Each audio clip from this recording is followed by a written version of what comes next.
Hello, my name is Nelson Nader, and I'm here with my friend, I'm Paris George. and this is Let's Play Mega Man Battle Network 6, Side Beast Gregor. We went into the underground earlier, where we had to, bring Mega Man back, but we never really got time to explore things, and even though we were exploring, we couldn't see things like this. Purple mystery data that was just hanging out there, so we're gonna do a sweep through the underground before we move on with other events in the story. Last time, we saved... our teacher, Mr. Mock, saved Iris from a band of goons, and we told her, hey, we're friends. You'll tell us if something is up, right? Like, Lan hinting as hard as he knows how, since he knows he's going to get interrupted otherwise. Just, hey, come on, you can tell me, right? Also, finally, an encounter that I am not easily taking care of. Oops. But yeah, Especially with all these viruses invading your area, it's definitely something that you can't just solve with a time bomb, as Yep. you've described so many other fights. Oh yeah, the dragon viruses move twice, rear back and roar, and then they come in from the top and loop back around to go out of your area. Harder versions of the dragons will come down a column, go back up a column, and then come down the third column, so they can cover your entire area. And stronger versions of the dragons will change the panels in your area. They'll crack them, or they'll turn them to ice, or they'll cover them with grass. It's really interesting. There's no equivalent like lava tile in this game except for these things that shoot the lava up. So you don't really have to worry about fire as much. So I guess it's a good introduction to start us with the fire dragon per se, Yeah. even though it's called the earth dragon. I do think it's also very odd that those crater-looking obstacles in the last battle that you had didn't actually stop the shockwave. Yeah, they're holes. Why don't they? Well, who knows? But then, the candle viruses are new for Battle Network 6. There were candle viruses in some of the older games where they had a candle behind them, and then they stood in front of it, and they would breathe fire at you. And if you hurt them, as long as the candle still existed, it would heal them back up. As long as the candle existed, they could move faster, they could breathe faster. But in this game, they just made the entire candle the virus. And if they're hit with a wind attack, you will blow the candle out, and then they'll just kind of slump down and get really sad. So, I think that's really cute. The candle virus was first introduced in like the Undernet, so we've seen it a couple of times. It's been months since I recorded videos, so I need to make sure that I've actually talked about them at some point. But yeah, the candle viruses are really cute. They're really fun. The Megalian viruses that we have here that are covered in the blue aura, those are returning viruses from Battle Network 1 and 2, and they will fire their head off into your area. In those games, they dropped the Aura series of chips, Aqua Aura, Fire Aura, Wood Aura, Elec Aura, in that order, where they would completely nullify any damage lower than 10, 40, 80, and 100 respectively. Elec Aura didn't exist in Battle Network 1, it only went up to Wood Aura, I think. But, like, these viruses, when you're just kind of wandering the internet and you're just going to get hit with random stuff, like, it's okay to, like, completely eliminate that damage. It's better than Barrier in that respect, where Barrier will just immediately get jumped. But at the same time, they have elemental weaknesses where you will take damage if you get hit on the elemental weakness. So the Megalians in this game also keep that up, where if you hit the guys with the blue auras with an electric attack, it'll cut right through them, do more damage, and they will really take the hurt from that. So it's really nice to remember the old times and how the viruses worked. Instead of dropping aura chips in this game, they drop a chip called Aura Head, where it's their head flying out and smashing into a thing, and it's a breaking element chip. It's reasonably powerful, and it comes in a couple of decent codes, but the big problem with it, in my mind, is that, like, I never really can find a place for it because, I'm playing Gregor. I don't have any breaking crosses to use it with. But in Valzer, like, there are 2 breaking crosses that can make use of it, so that's a little bit fun. There's also a program advance tied to the Aura Head chip, and there will be a point where that gets shown off. So, huzzah! Yeah, as you mentioned earlier, talking about it's nice to go back to some of those old viruses or old mechanics for things like that. I think in general, game does a great job of just celebrating the series as a whole and, mixing it up and innovating where needed from older, clunkier or not well thought out mechanics. Yep. But then also bringing back either some old mechanics that did work well, or even just references to, in this case, old enemies or old locations or things from some of the other games. Yep. Really celebrating the series. Yeah, like the piranha viruses came back after being gone for 4 games. They were only around in Mega Man Battle Network 1, and then they returned in 6. The longest hiatus out of anything. Congratulations on coming back. I also like how it's just like, oh, I'm gonna breathe fire, now it's just like, haha, guard 3! Man, the E-code is really good in this game. Another thing I missed talking about, the Sortie 3 virus shows up, I think, for the first time here. It behaves differently than previous sorties, where it'll just sort of warp around inside of its area for a while, and then it'll leap up right in your face and do a wide swing. And that'll hit, like, the entire column in front of it and you, so you don't want to hang out in the back row when fighting these guys. But then again, like, they show up here in the underground first, and that encounter that we saw earlier has the pillars of flame in the back rows, so the game is incentivizing you to not stand back there anyway. So, like, if you're standing in the middle column and the sortie jumps up to hit you, you can just kind of back up immediately and, not get hit. Although this is, a completely different circumstance where there's all the ice around. So if you get hit by the pufferfish in the back there, it'll freeze you in place, you can't do anything, and then the sortie will run up and hit you. Or you can do what I do and just blow them away in 2 chips. Yay! Yeah, it is nice to see that enemies get affected by things, not just the elemental weaknesses that we've already shown off in terms of if they're standing on top of grass panels, they'll take extra fire damage and things like that. Yep. But also just the simple things of slipping on ice. Unless they're an enemy that is levitating or somehow has a reason to avoid it, those Metars will slip around on the ice just as much as you do. Whoop, whoop, whoop, whoop. Yeah, that's fun. It's fun to watch the little Mets. Like, they try so hard, but, sometimes it just doesn't quite work out for them. Huzzah! Anti-damage. Anti-damage shows up in the green battle mystery data in the star code. If you need a defensive chip in your folder, it's a good choice. You make a mistake and the enemy gets hit for 100 damage or so. It's pretty good. It's pretty good. Still can't take the picture seriously, though. Yeah, it's been... When did they introduce anti-damage? I think they introduced that in 2? It might have been in 1.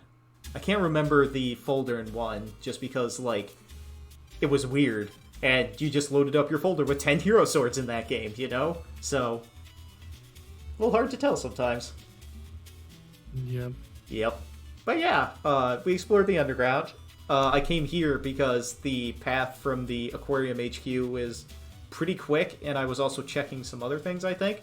But yeah, so we're just gonna head home and advance to the next day. So yeah, we're decidedly nearly in the end game now. The episode after this one is going to be where the final dungeon stuff is going to start and when the end game really starts to happen. So this is in some ways our last chance to do things before things really pop off. So, and by that you mean before the danger music plays nonstop. Previous Battle Network games, aside from 4, which had its New Game Plus mechanic, after you beat the final boss, would, instead of the danger music that was playing everywhere in the world, because the final boss was there, you had to go fight the final boss, it would sub it back over to the regular music for whatever areas, so that you could just sit around and be like, yeah, the final boss is over there, but I took care of that, man. So, well, continuity in the Battle Network games is a little interesting, because it feels like in Battle Network 2, after you've, go beat the final boss and then go into the secret area, it's like you already took care of that final boss, and people just kind of don't talk about it, so you did it. It's kind of the same in Battle Network 3. Battle Network 4 doesn't have a post-game like that, per se, and Battle Network 5 just kind of, it's kind of similar to 2 or 3, but it's a weird offshoot that I'm not a fan of how it's you have to open up the portal to make level 2 viruses show up, and then you have to open up the portal again to make level 3 viruses show up, and then you have to go back, run through the entire internet to go find all the left. Not fun. Anyway, we're gonna invite all our friends to the expo because we got tickets. Ain't that fun? And Mega Man has one word of warning about it that Lan immediately discredits. Like, what? A vast global conspiracy and the W3 infecting, like, the judge tree and parts of my school infrastructure and like even Barrel's working with the World 3 now. And also we know that the mayor's up to some shady shit. But just randomly I got free tickets to an event in the mail. How can that be a scam? I mean, he did register to be the operator Navi and stuff, so, there's a good chance that, like, he'd just get tickets in the mail, Well, see, that's the thing. That's what really confuses me about this plot point. It would make more sense if they tried to frame it as, oh, because you're the operator and the operator Navi, here's tickets to the preview gala. But instead they say, you have been randomly selected from a pool of citizens. Like, wow, congrats, you won the lottery. And Lan just doesn't question, like, wow, that's cool. I mean, at this point, Dr. Wily is running the show basically by himself in the background because Barrel is still beat up. Mr. Mock, I have no idea what Mr. Mock is doing at this point, but this is basically Wily just being like, this kid's going to love it. And they just sends that out, and then Lan's like, wow, I love this. And then Megan's like, you sure? And Lan's like, yeah, this is gonna be great. But since... I'd love to see a game where Dr. Wily just actually wants to put together, a fantastic expo for Lan. Like, if someone did a ROM hack of this game and it gets to this point and just like, this expo will be to die for. And then Lan shows up and just has a fantastic time and there's no final boss. Hey, Lan, remember that side beast I captured? I made it my friend. You can go and say hello and maybe even spar with it if you want to.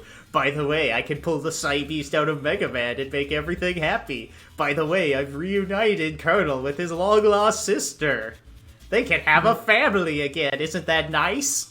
Now, when you're talking about sparring with the side beast, now basically what I'm deciding is that this imaginary expo that we're building together in our heads, that's just the opening to Chrono Trigger. That's what we're describing. Yep, Lan and Mega Man have to play the mini games so that they can get more cats. So they can get many copies of Gregor and Falzer instead of the Robo Dog. Mm-hmm. Oh, that'd be hilarious. Right. I wasn't even reading the request because I was too busy joking about the thing. Oh hey, Metar 2s and Kettles from a 2-star request. One of the other fun things about this, I think I'm running the Soul folder, which is like the best extra folder that you can get at this point. And it's reasonably good. It has a couple of program advances in it. It's got some fire synergy with grass. It's got some sword chips in it. Like, it's a good folder. Well, good. Like, you could bring it with you into the end game if you were, like, really looking to do that if you're playing Cybeast Gregor. It's not nearly as good if you're playing Falzer because it doesn't have nearly as much synergy with the Falzer crosses, but it works. It is very interesting for things like that they didn't change them between the two editions. Yeah. As you said, some of the folders definitely seem designed with an intent to synergize with the crosses, and the fact that they don't have, you don't necessarily have to change the folder between the versions. Like, the Soul folder in Gregor doesn't have to be completely different from the Soul folder in Falzer, but maybe you have something else. Like, in one you have the Soul folder, and other you have the Life folder or something. Yeah, the only thing I can assume... The same coin kind of thing. Yeah, the only thing I can assume is that, like, the ultimate, in big old air quotes here, extra folder for both games is a little bit different, because there's other extra folders hanging out that are, like... I think there's one that's at par with the Soul folder, where it has, like, freezing and breaking synergy, and it uses chips more tailored to the Falzer crosses. the Mr. Famous folder, I think it is, and you can get it up in Skytown at this point in the game, I'm pretty sure. But, like, you run across the Soul folder as you're exploring Undernet Zero, where, like, it's not easy, necessarily, to get into Undernet Zero. So, you know, it's kind of nice to be able to just sort of wander in there, pick up the Soul folder at a reasonable point in the game, and just be like, I have Life Sword in my folder, and 2 Fire Program advances. Burn, baby, burn. I also had to check it again with Tab, just make like, hey, can I buy chips from you? No? Okay. Because I don't think you can buy chips from Tab for a really long time after this point. I don't think it happens until, like, you're at the final boss or after you beat it, you know? Also, he was talking in third person there, which was just very odd. Yeah. Lan's great. He invited me to the expo. To Lan. Yep. It's true, a while back I was in the Yakuza, but I left. I had to cut my pinky off and everything. By the way, I want to see my daughter and apologize to her now that I've gone straight. Which, like, is net technology even 10 years old? I guess it is. But at the same time, like, man, this Navi would be, like, ancient and archaic, right? Especially considering, like, there's no child Navi type. I also like at this point, oh man, I can't believe the mayor got arrested. But the expo's going! Yeah, that raises all sorts of interesting questions about, you know, Navi lifespans and familial bonds between Navis. You know, did that Navi actually, you know, combine some of his code with another Navi's code in, like, an approximation of how mitosis works? Or that'd be meiosis. Capcom science! Yeah, you know, did he do some sort of biological, you know, sexual reproduction, but with data? I put both programs in the data mixer and the Navi came out. It's also, the other interesting thing about it is, like, he's a full-grown adult, his daughter is a full-grown adult, and how old is that Navi, you know? I guess it doesn't necessarily need to, like, you know, compare to, like, real-world standards, but, you know, he got out of the gang after 10 years, like, when was his daughter born? When did, like, she break from him? I have many questions that won't be answered because they're not the most important, but I have many questions. I also like how Tab's just... He's advertising. Higsby ain't selling, so I've gotten a hold of it now that, you know, Higsby doesn't have the exclusive on it.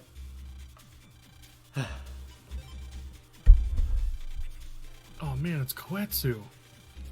Koetsu's He's basically here. a BBS celebrity. Yeah, he's talking about the Giga Chip. The Giga Chip that costs 100 bug frags that I need to buy and try and show off at some point.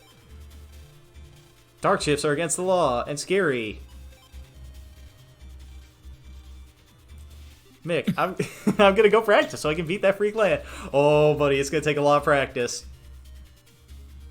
I can't remember what pop song came up on the radio when someone was hitting shuffle or listening to their, like, Discover weekly podcast on, or not podcast, playlist on Spotify.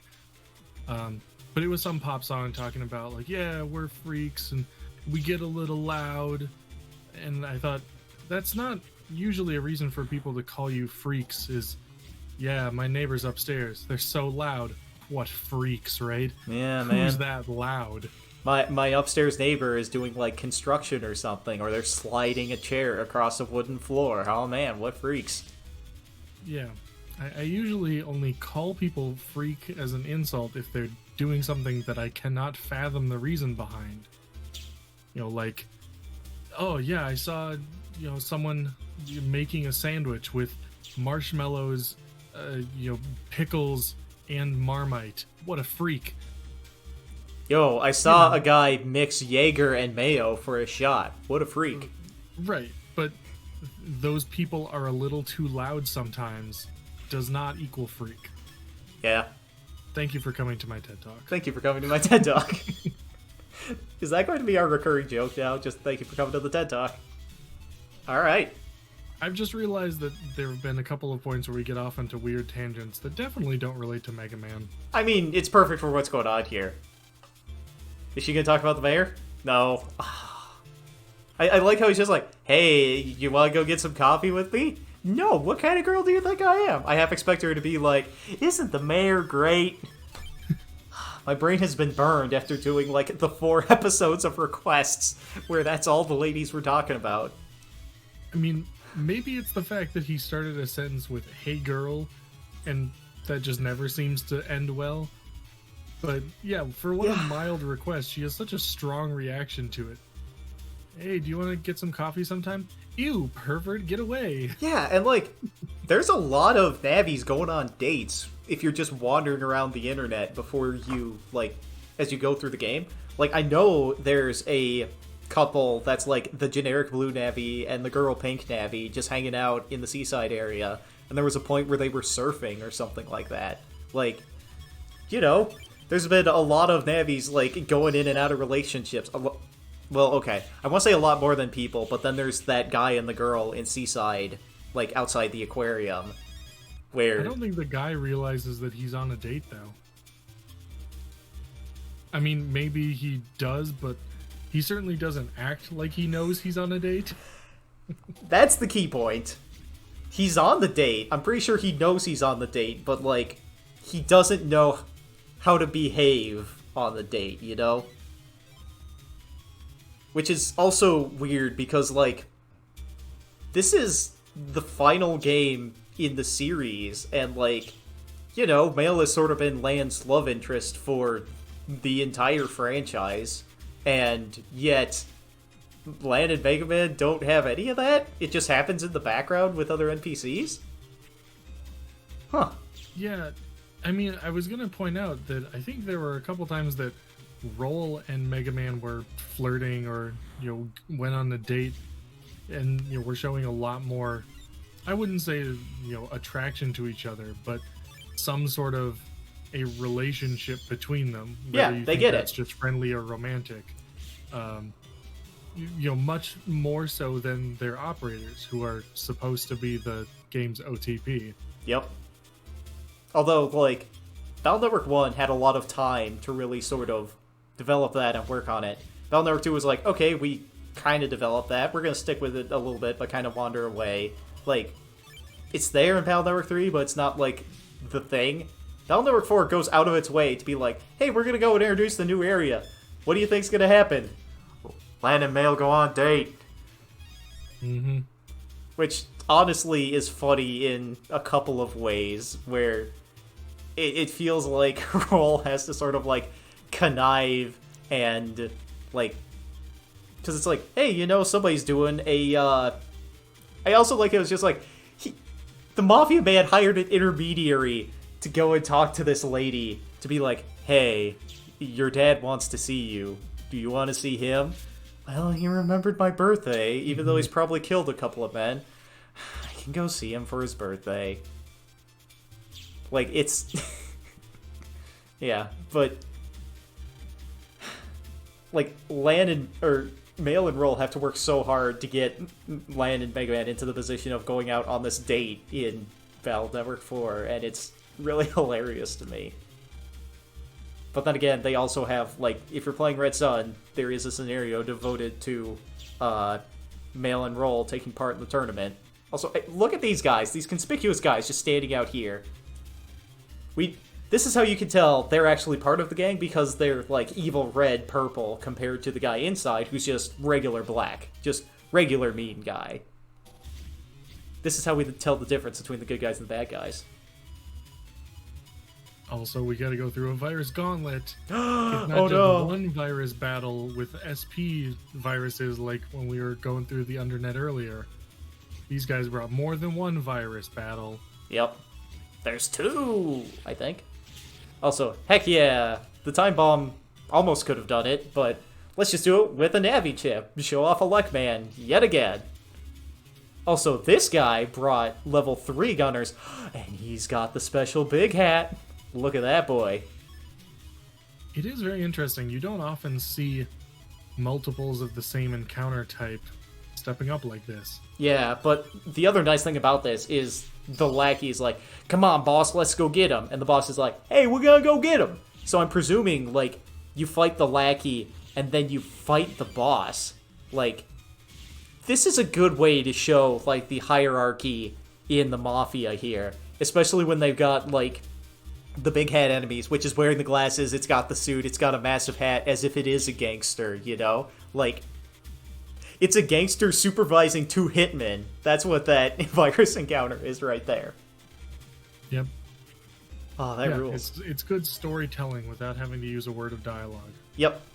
The other nice thing about this...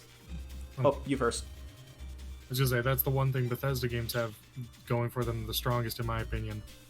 Good, world-building storytelling without dialogue. Yeah. The other nice thing about that is he gave the Spreader 3 R chip. The Spreader 3 Program Advance and the Mega Cannon Program Advance are sequential, alphabetical program advances. And for the Mega Cannon Program Advance, it's RST. And for the Spreader, it's QRS. I had to think about it a little bit more to, like, make sure I was correct with that. But there's the overlap with the R and the S. So if you're building, like, the Soul Battler folder, where it has a couple of program advances that use, like, letter codes in that range, you can line those two up in a folder. It's pretty great. I'm looking into program advances. This one's super difficult. Oh, I'm looking for one that'll poison the enemy area. If you figure it out, could you show me the PA bundle? This man has stopped me from doing the rest of the requests because you cannot do this program advance until you are deep in the post-game and have collected just about every single chip in the game. This man is a jerk. I'm not a fan of him. At the very least, I'm glad that kid is having fun.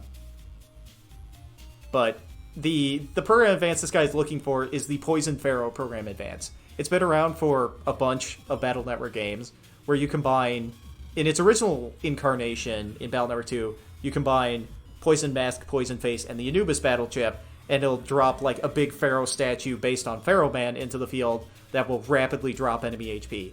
It does the same thing in this game, but it needs the Voodoo Doll chip instead of the Poison Mask and the Poison Face. So it's Voodoo Doll, Anubis. Biggest problem being the Anubis chip doesn't come until you're deep in the post-game area, and it's locked behind a door that I think is like collect all mega chips or something like that. It's ridiculous. I'm not a fan of it, but it's going to stonewall me for a very long time. I'm not happy with this request. I'm not happy with it at all. Also, hi, Proto-Man, just standing out in the street. Well, at least you're somewhere I can find you.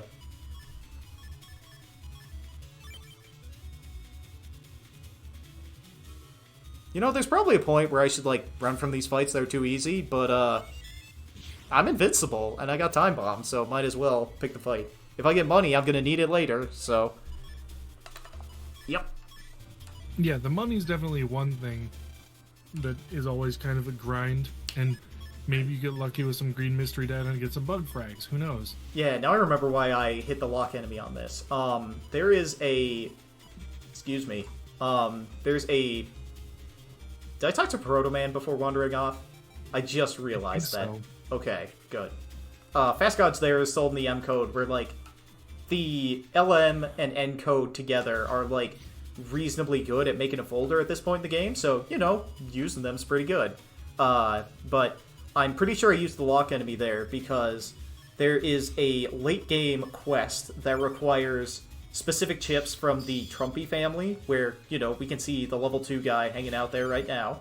I also like how you reverse the controls, and then I went the wrong way and whiffed the kill on him. Oops, good job, me.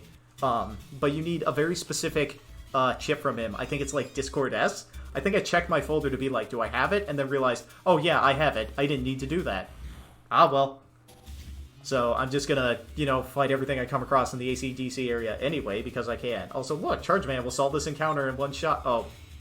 nope, we're gonna do this with the Luckman instead, because let's have some fun with the Buster, I guess. I put all these Buster Ups in my folder for a reason. Yeah. Yeah. Buster makes me feel good. Yeah. Chargeman would have easily S-ranked that fight, but, you know, it's kind of fun to just watch it roll into a wall. I like how she just immediately knows, like, I wonder what kind of pavilions they have at the expo. Like, remember the point where Lan had no idea what a pavilion was? And Mega Man was taunting him and Mick while they tried to guess what a pavilion was? I feel like Tab might have been hanging out and haunting them while that was going on, but I can't remember off the top of my head. Too late. The pavilion has awoken. But that was a +1 arrow. The Dread Gazebo. Ah, real monsters? Nice. It was smaller It than was I imagined. smaller than I imagined. I also like how, like, this is probably some kid from Land School that named himself as somebody. Warrior, cutie, somebody. These are some kids just LARPing. I also like how he's just like, man, was Lan responsible for keeping the chip shop in business? Lan kept the chip shop open. He busted all the strong viruses around ACDC Town. Like, yeah, this town can't function without the Hikaris. It really can't. I also like how one of them was like, oh yeah, I heard Higsby went to Netopia, which he did in Malnor too. I heard they also had a, I like how Roll has immediately gone to the board. We just talked to her and she's just like, Mega Man's coming to pick me up! And Gutsman's just trying to slide in there. Also, yeah, I was gonna say, I think it's very weird that Gutsman is immediately hitting on Roll. Like, I could be your escort, and not just to the expo. Like, Gutsman, come on. Gutsman. He's trying so hard. He has no idea what to do. And, like, he knows he's already losing, so he has to make up the ground somehow, but he just doesn't know how. Well, Gutsman tries. That's the best we can say about it, I suppose. Him and Dex, they try. Just in general, yeah, they try. They try. Yeah. But I also found it funny that, like, we could have gone to the message board over there without talking to Mail or Roll, and they'd already be talking about how, like, yeah, Mega Man's gonna come and he's gonna take me there. So, like, depending upon the order we did this is either, like, Roll's weird headcanon fantasy and Gutsman is, like, the nurse while she's in the insanatorium just being like, hey, maybe you shouldn't focus on him, to now where, like, it's all completely justified and played straight, and he's just, like, the loser in the background. Also, hello! Hello! The rare virus is here. Ooh. Look at that guy. He's silver and gold. Better color scheme than the green and, I don't know, wine red, burgundy, whatever you'd call that. Yeah, he looks like a wine bottle and the red wine inside of it. But yeah, this encounter is easily solved as soon as you just, like, beat one of them. But yeah, look at how fast it moved. He's gonna be really interesting when we finally do the, since I missed an S rank, I didn't get the, like, with the rare viruses, you can get higher levels of the chips a little bit earlier. So I think you can get, like, level 2, tank cannons from the rare Cadax there. So, you know, I could have gotten, like, a tank cannon too, and that would have been really nice. I would really love to have that. But since I whiffed the S rank, I think I missed it. Ah, well. I think I moved one too many times to make it happen. Also, I know that most of your classmates mean that they'd already decided to go to the expo on their own, and so getting invited as one of Lan's friends is that much cooler. But, yeah, the way that he phrases it, hey, do you want to come to the expo with me? Miss Yai, what do you think? We'd already decided we'd go. You just found out about my tickets a second ago. Well, What do you mean you'd already decided? she's part of the Ayano Koji family, or whatever they're called, so, like, they can just go whenever they want. I also like this guy just hanging out in the car of this suburban town. Like, he spent a bunch of time in his basement just concocting this virus, and he's like, I'll tell you something cool if you can beat my virus kid. Like, this guy is just wandering up and down the block and, like, deleting random kids' navies for fun. Like, this is a rude encounter. This is a real encounter. This is worthy of us here at the end of the game. The good news, I suppose, is that, like, you know, I don't have to hold back, so I'm immediately going to get healed after, but, you know, this time I'm going to fight you myself. Nothing like an adult threatening to beat up a kid to really set the tone in Battle Number 6. But yeah, I like how he gives a hint of this compression code will come in real handy if you like collecting chips. He's talking about the Collect Navi Customizer part, which I absolutely will need to get to round out folder collection. So it's nice that he told me that, but I wish some of the other ones gave hints instead of like finding the broken Navi or Mr. Prog on the internet just being like, ooh, LLRR. No kidding. Yep. I also want to point out that it always strikes me as odd, Mega Man's reaction to the Lev bus or the train coming. He always seems shocked or surprised by it. Ah! Yeah, and with 2 H's and an exclamation mark instead of, a single H and a comma. I would read that as, look, the train's here. If there was just a comma linking those. But with the exclamation, the train! Yeah.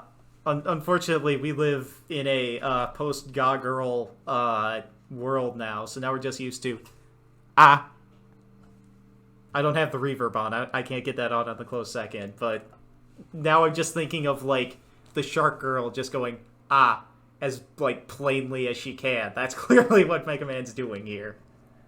No doubt. People in the Discord servers picking up HoloLive stuff has, like, completely tainted my view of what's real life anymore. Anyway, I hope y'all have a nice day. Bye. See ya.